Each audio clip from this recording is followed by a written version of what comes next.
Hello, everyone. Thank you for joining us this evening for our online neighborhood meeting focusing on the construction of retaining wall 140. This retaining wall is located off northbound I-5 off-ramp to Alicia Parkway. My name is Michelle Miller, and I'm a member of the I-5 South County Improvements Project Outreach Team. I'll be tonight's co-host and facilitator.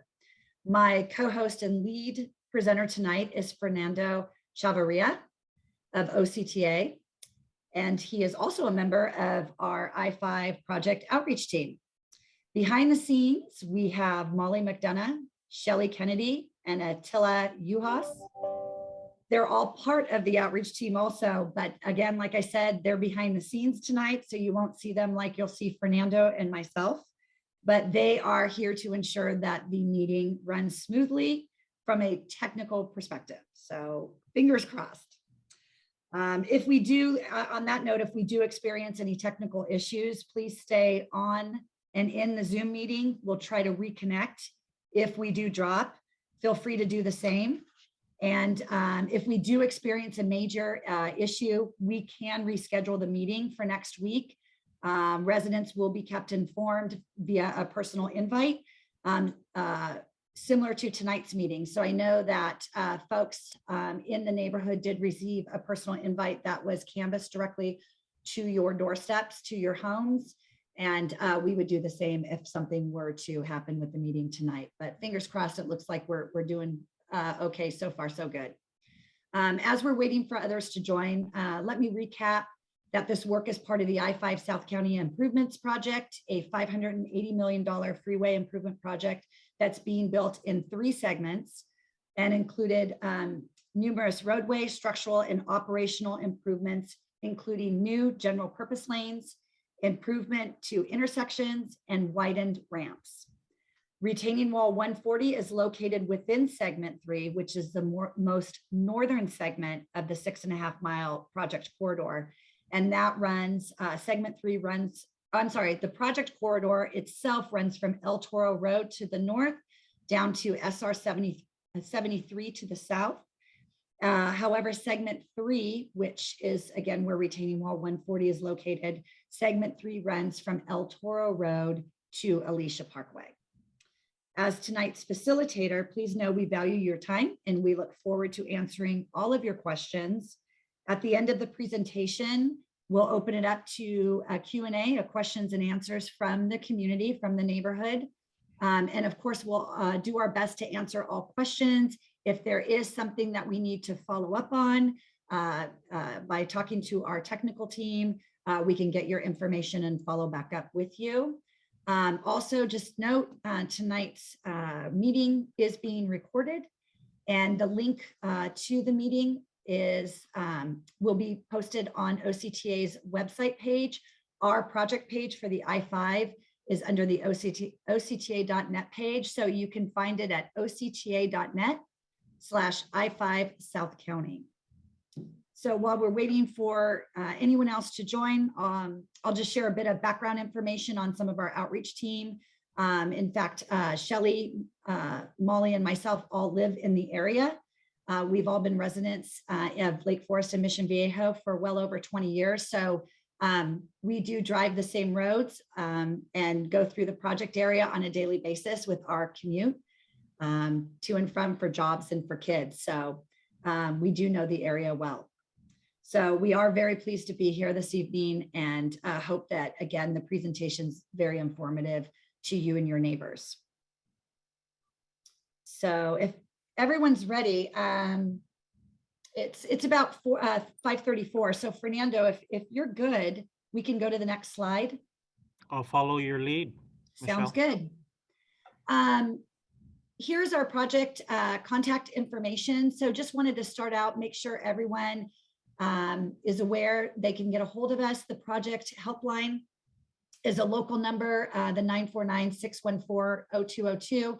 It is monitored by our outreach team, and it is monitored pretty much 24/7. So we will get back to you when we receive, no more than 1 day, business day out. Also, we have an I-5 email that goes directly to all members of our team. So that is also monitored. If you have any questions or need any information, feel free to email us if that's easier. And then also follow along on our social media pages. We have an active Facebook, Instagram page.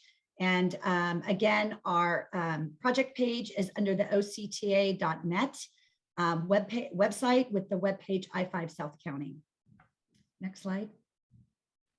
And then just a safety message to start this out. I don't know if many of you know, but April is Distracted Driving Awareness Month. So that has been around for quite a few years. I think Congress passed this in 2010, but just wanted to kind of bring to your attention that there's three main types of distraction. That's visual, manual, and cognitive. And using cell phones to talk and text while driving basically falls under all three. It is one of the more dangerous forms of distracted driving. And just a thought on that, imagine driving for 4 or 5 seconds when blindfolded. That can be the effect of looking down while trying to send a text. In average, it takes that's the average time it takes to send a text message, less than 5 seconds. And if you're traveling 60 miles an hour in a car, that's the length of a football field. So just food for thought on that. If you feel like getting on your phone to text or make a call and you're taking your eye away from the roadway, those 4 or 5 seconds is quite a bit of distance. So I thought that was an interesting factoid to share with everyone. Next slide. So just an overview on the project improvements. And actually, you know what, Fernando, I think you were going to actually do this one if you want to touch on each one. I apologize. So I'll turn it over to you to kind of give everyone a rundown on what we're doing out there day in and day out. Thanks, Michelle. It would have been just as fine if you would have covered it. I'll go ahead and pick up the baton, and thanks for that warm welcome. And that little factoid that you shared is in fact a sobering reminder of how we potentially endanger our lives and the lives of others by picking up a cell phone for just a mere 3 seconds. That's an awesome factoid, and hopefully we'll all do our best to follow that best practice. As you shared, and as you can see, the slide on your screen gives you a quick snapshot of the project's major improvements. As Michelle noted, the project spans, of course, from the 73 on the south, plus or minus, to El Toro Road on the north. The major general purpose lane deliverable is a new lane in both directions from about Avery Parkway to Alicia Parkway on the north and vice versa. The second carpool lane will also be extended from Alicia Parkway to El Toro Road, and that carpool lane will be made continuous access, meaning that you and I and the people that we're commuting with can enter and exit the carpool lane at any time, rather than entering or exiting at specific locations.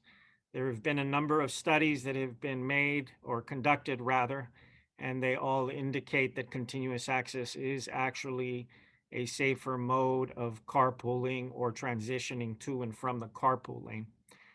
The third major improvement is the reconstruction of 2 interchanges on the south. We are in the midst of improving reconstructing the Avery Parkway interchange.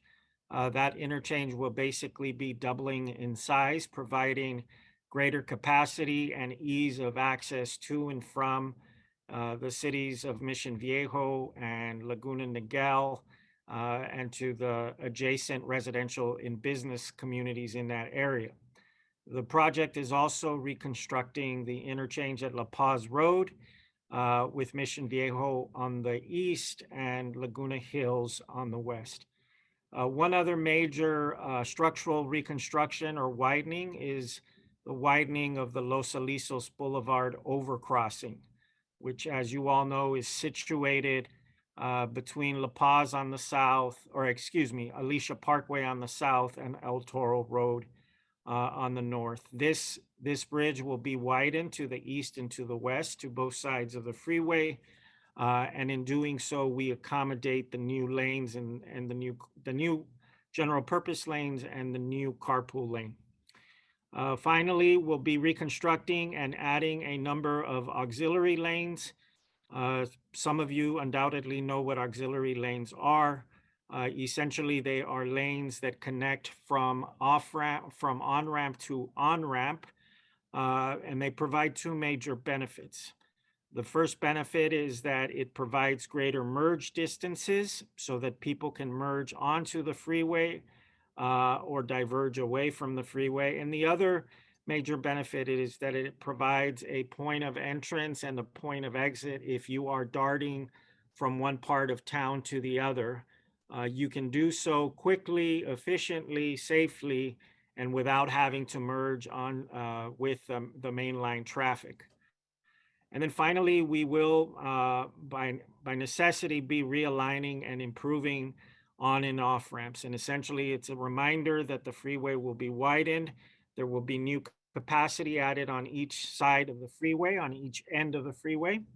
And so we'll obviously be realigning the ramps and reconstructing and improving them as possible. Next slide, please. Tonight's presentation has been organized specifically for the Maximus Street community, residents, property owners, occupants. We have targeted the residents primarily toward the northern end of Maximus. And on the left, you can see an aerial map, a graphic illustration of a map. On the upper left-hand corner, you see the 5 freeway shield. The freeway, of course, sort of moves in a northwest direction. And almost in the center of the frame there, you see an orange bar that runs parallel to the freeway. That, of course, is intended to illustrate the location of the wall. On the right side of the frame, you can see a Google image taken from the satellite view. And we have, for the purposes of illustration, noted where retaining wall 140 is located. So you can see that it is adjacent to the shoulder of the freeway at the bottom of the slope. And there are, of course, above that slope, there are a number of residential homes. Next slide, please. Essentially, retaining wall 140 will be constructed in 5 steps. We have here for you a summary of that 5-step plan from left to right: step 1, step 2, step 3, etc. On the far left, we have step 5. Step 1 on the left is taking place as we speak. It began in March and will continue through the next couple of weeks in April. And the major deliverables or work tasks in that step is the excavation of the hillside, and then the installation of shoring. And we have a photo of shoring. Those of you that have driven the freeway in the northbound direction have noticed that. If I might just go back there for a second to the previous slide. And then, of course, step 2 through 5, the second column, we try to identify the general schedule. The schedule is subject to change. You can see that we use April and May for step 2, and then we transition to a seasonal schedule. The schedule can be accelerated if there's a lot of progress that can be made, or it can be extended in case of inclement weather or unforeseen field conditions or operational challenges, as it may be. Thanks again. Let's move to the second slide. There we go. Step 2, let me draw your attention to the top, is the pile driving activity. This, of course, is what we want to alert you of, that the pile driving will begin at this time on April 25th and is in fact scheduled to conclude at the end of May. Let me draw your attention to the right side of the slide. We have a graphic. It is a graphic that we've shared with the community, with members of the public before, but it gives you an illustration and a brief description of what pile driving entails. And on the right side of that graphic, you see what we call a pile driving machine. Uh, there's a hammer that you see on the top of that machine, and basically the piles are driven, pounded, hammered, if you will, into the soil. Uh, Let me very quickly just allude to the excavation earthwork that of course needs to take place. And in the middle is the shoring. We usually use steel plates. There's other types of materials to shore up the hillside after we excavate. We put in essentially a temporary wall so that crews can work in front of that wall, drive the piles, and subsequently form and construct the wall itself. Let me ask that we go to the next slide, please. Step 3 and step 4. We anticipate may begin as early as May, but the bulk of the work will be taking place in the summer. And there are essentially 5 tasks that occur during that time. First, the wall is formed, right? The wall is shaped. Secondly, crews install rebar, basically steel bars that give the wall its strength and its form. We then pour the footings. The footings is the foundation of the wall. It's what the wall will rest on. And below the footings, of course, are the piles. Our 4th step is then to pour the wall itself. The wall will be poured. And then there's a 5th step that's very important. When it occurs, you won't see crews around, but that's essentially the cure time. When the concrete wall, when the wall itself is curing, when it's drying. And of course, a wall of this size with as much material and concrete takes quite a bit of time to cure. So it must be allowed to cure before we move forward to the next step. And the next step we anticipate may begin as early as the summer. We have it here as the fall. We have a conservative scheduled outlook, but basically there are 3 things that occur during this point. We import the soil. That is, we import dirt, oftentimes from other areas of the project. And then that dirt is dumped behind the wall, and you can see the illustration at the bottom, the wall in orange. Behind it is the backfill, and that of course is reconstructing the hillside, which the wall itself holds up. And then subsequently, the backfill is compacted, meaning it's pressed. We make sure that it's really, really firm in place, that there is no movement. And all this, of course, is done according to specification. The compacting itself is checked to make sure that it is up to par, that it is up to snuff. And then, of course, the wall itself is completed, right? The entire structure. You can see the cross section at the bottom there. Next slide, please. Our 5th and final step is a host of activities. We characterize them as additional activities, miscellaneous activities. They include, but are not limited to, paving at the bottom of the wall on the roadway, installing the drainage system, similarly installing the gutter so that the area drains whenever there's rainfall or whenever there are other types of water gatherings or water events. We pour the barrier. The barrier, of course, keeps you and I safe. If, for example, we're in an accident, it stops us from going into the wall itself. It protects the wall from coming down to the greatest extent possible. And then lastly, at the top of the wall, there's an installation of a handrail. And that, of course, is necessary for maintenance crews and other parties, utility crews, that oftentimes have to walk along and do work at the top of the wall in the slope, those handrails and oh my gosh, there's a fencing that it escapes my mind. The like a cable, very thick cables that keep personnel from accidentally perhaps slipping and falling onto the shoulder or what have you, right? It secures the area up on top of the wall. Next slide, please.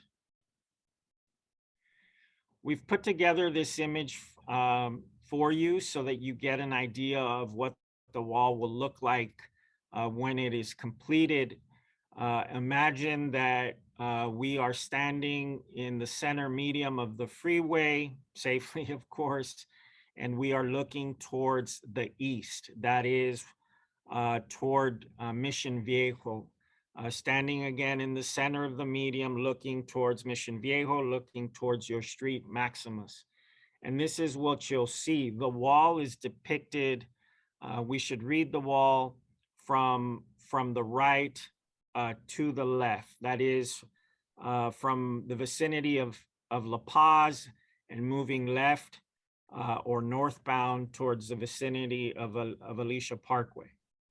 There are a couple of data points that we have for you. The wall in earnest, sort of the center part of it, will range in height from 20 to 26 feet. The length of this wall will span 432 feet.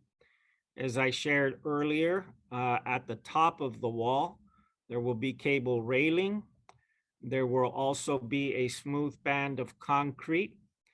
And then beneath that smooth band of concrete, you'll have the slate texture. And I think we may have a photo in just a moment of what that will look like. Underneath the slate texture or the heart and center of the wall will be a compact barrier, which is depicted in sort of the white layer there atop. And then you have, of course, the footing and the drainage systems. At the very bottom, you see numerous cylinder-like images protruding. Those, of course, are the piles that we will begin driving, as we noted, on April 25th, which, of course, is the reason that we're having our meeting today. Next slide, please. I'll turn it over to Michelle, and Michelle will facilitate any questions and comments that we may have received. Thanks very much, everyone, for taking your time, and we look forward to the chat in the moment. Thanks, Fernando. Great presentation, very clear. We hope we answered a lot of questions to the neighbors, and that's why we don't have too many folks submitting questions right now. I do see one that just came in from Mike M. Will this be noisy? So I'll let Fernando. Yeah, go ahead. It's a great question. It is a very relevant question. I guess the question on most people's mind always is, will it be noisy? And the answer is that yes, it will be noisy. Pile driving does require the leveraging of weight, hammering of weight onto the top of the pile, and basically driving the pile into the earth. There is a bright side to that noise, depending on your perspective. The work is scheduled to take place during the week, number one. Number two, the pile driving work is scheduled to take place during the daytime, the traditional daytime working hours. We recognize that we are often at home or that, sometimes we're now working from home, but the work is taking place during the traditional work day and work week. That's important because, first of all, we try not to pile drive at night, including because pile driving would occur in the middle of the night when everything is actually very, very silent. The atmosphere allows for the noise to travel. There's a lot more natural ambient noise that takes place during the day.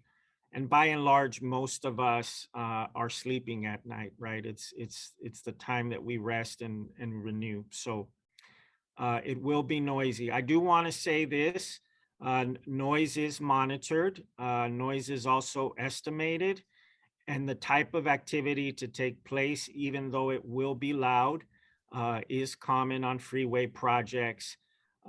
Some people are particularly sensitive to it. And I know that it's no small consolation, but it does sort of blend into the background. I myself live off the 405, not too far from the 405. And I pick up on the pile driving, but more often than not now it sort of becomes part of the ambient noise in the background. Yeah, and just on that note, Fernando, when you do mention that the noise will be monitored from the activities, just want to let folks know that Caltrans will be actively monitoring. That's the agency who will be monitoring that noise. So, Yes. okay. I'd like to add something, and obviously I want to share. Obviously, it is noisy, and I communicate that directly because we want to be open, we want to be transparent, and we empathize with the importance of the question. I also want to say though that the construction crew's aim is to complete the pile driving work as safely and as efficiently as possible. Uh, the program calls for the pile driving to conclude by the end of May. It may be that they meet with success and they accelerate that a bit. But from your standpoint, this is intended to be a safe and very efficient process. One other question that came in: when will the overall project be completed? So I know, just for folks that, as a reminder, because again, you're kind of in between segments 2, the middle segment, and segment 3. So this area of segment 3, we've been under construction probably about 15 months, Fernando, because I think crews started construction on segment 3, I believe it was January 2021. So I think 15, you're right. Yeah, 15 months or so, as we head through April. With the overall completion of the project in 2025, some segments may be earlier than that, specifically possibly segment 2, right, Fernando, which was the first segment to start in summer 2019. I think we started segment 2. That's correct. Each project started at a distinct time, and each project is currently estimated to finish at a different time. 2025 continues to be the year that we anticipate that everything will be done, including what we call the punch list work. But there is a possibility that project segment 2 will be finished before then. It's still too early to tell. We're still sort of in a forecasting scenario, but we'll keep you up to date. I should say, in terms of percentage, segment 1, which is the southernmost segment, is plus or minus 60% done. Segment 2, which is the segment in the middle that spans from Oso to Alicia and includes the area that we have here, is also on the cusp of being 60% done. And then segment 3, the northernmost segment, as Michelle shared, is upwards of 30% done, and it's also pacing at a nice clip. So hopefully that segment 3 will hit 50% before too long. Got it. Yeah, and we did, for folks that do follow us on social media, I think we had, as we went into the new year, we had a couple video recaps of where we are with milestones. So if anyone wants to kind of get an update, it was after the first of the year, we do have those. So also make sure you follow us along too on our weekly updates, where we let folks know not only construction updates week by week, as well as closures, detours, but also milestones of the project, just so folks know where we're at. and what we've been completing on the projects, because crews are working day and night, a lot of double shifts out there, getting Yes, things done as quickly as possible and as safely as possible. absolutely right. Yeah. So I don't see any other questions coming in. So Fernando, if there's anything else that you want to add, I'd love to just give a reminder to folks to, if they want to see our presentation in its entirety. Again, it's recorded tonight. We'll have it up on our project website. Hopefully, the few people that we have on, which we appreciate your time tonight, they can let their neighbors know so everyone can be well informed on the construction of the retaining wall and the upcoming pile driving activities. And just to remind folks, I know that they had received a flyer that our team had canvassed in the area. So just making note of what Fernando mentioned, the contractor did push that out a week. So on the flyer, it did say it was supposed to start next Monday, the 18th. But again, the pile driving will start April 25th, which is the following Monday, running through May. So. Michelle, I'd just like to, before we close, share a couple of points of information that may be of interest to residents and motorists. There have been some important milestones that you may have noticed while you've been driving the freeway, or that you may have otherwise learned about either in construction alerts or flyers that we sent out, or social media. And the bits of good news is that the new northbound exit to La Paz has been completed. It is open. So if you are a motorist that travels in the northbound direction and perhaps exits at Alicia Parkway, perhaps if there's an opportunity, you might want to exit at La Paz, and you'll take a brand new exit, smooth surface, runs along the high school there. There's a brand new wall that divides the freeway property from the high school. And then it finishes off, allowing you to either turn right, to turn right, to turn left, or to go straight onto Muirlands, and make your way to your neighborhood or to your residence on Maximus.